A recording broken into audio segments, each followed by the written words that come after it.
तो हक़ मौजूद जिए सिंध जिए लतीफ़ जिए सिंधी ॿोली अव्हांखे अचो त सिंधी सिखूं में भलीकार। आऊं आहियां तव्हांजो दोस्त डॉक्टर फुलू मेघवार ऐं मूंसां गॾु आहे अव्हां जहिड़ो प्यारो ख़ूबसूरत शागिर्द मेघ मल्हार। अचो त सबक़ ॿारहं पढ़ूं। सिंध वसब बेज़बर बक कापिशकू सबक़ु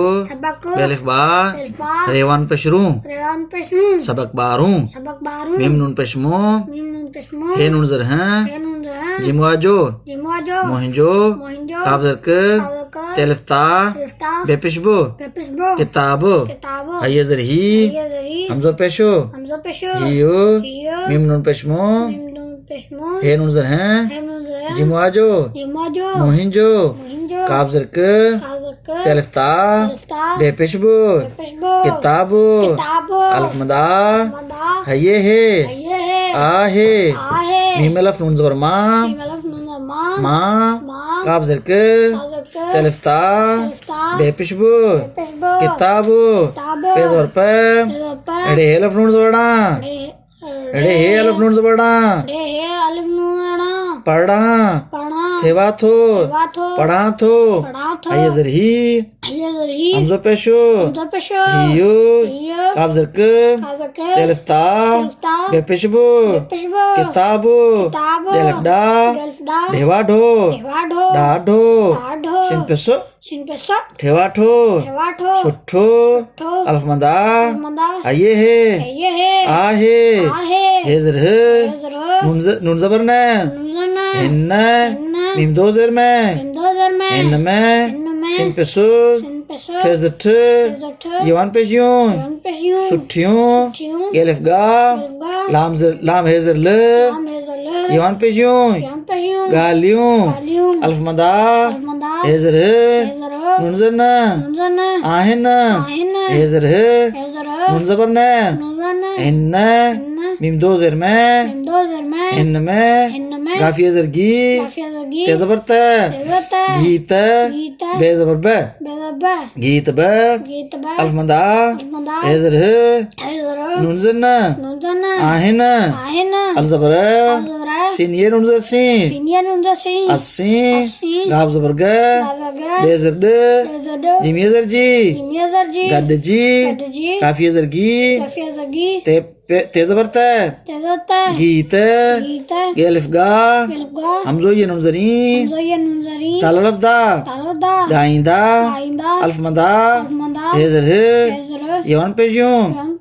आयूं अल ज़बर सिन ये नून ज़र सीन अस्सी हे ज़बर है हेज़र हर रेवारो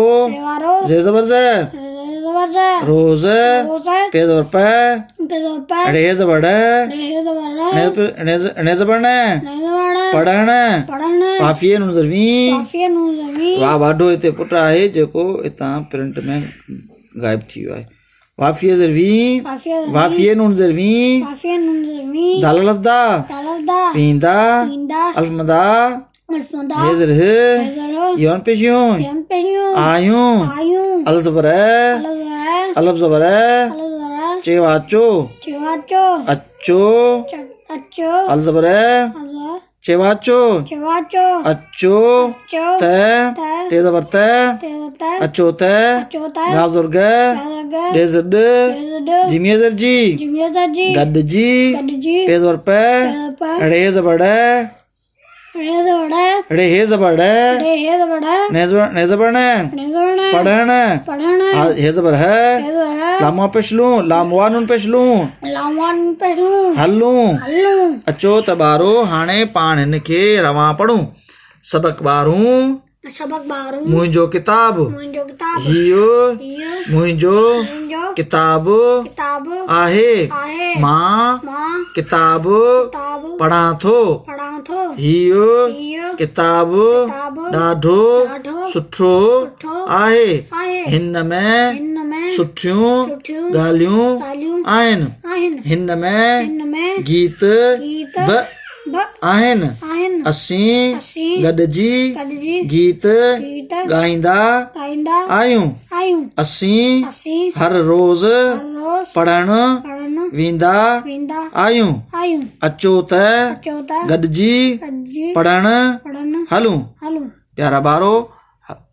उमेद त असांजूं वीडियोस तव्हांखे सिंधी सिखण में मदद ॾींदियूं हूंदियूं जेकॾहिं अव्हांखे इहे पसंदि आहिनि त इन्हनि खे लाइक कयो ऐं सब्सक्राइब कयो ऐं ॿियनि दोस्तनि ॾे पिणु उमाणियो त जीअं उन्हनि खे पिणु सिंधी ॿोली सिखण में मदद मिली सघे अव्हांजी वॾी महिरबानी थैंक यू शुक्रिया ख़ुदा हाफ़िज़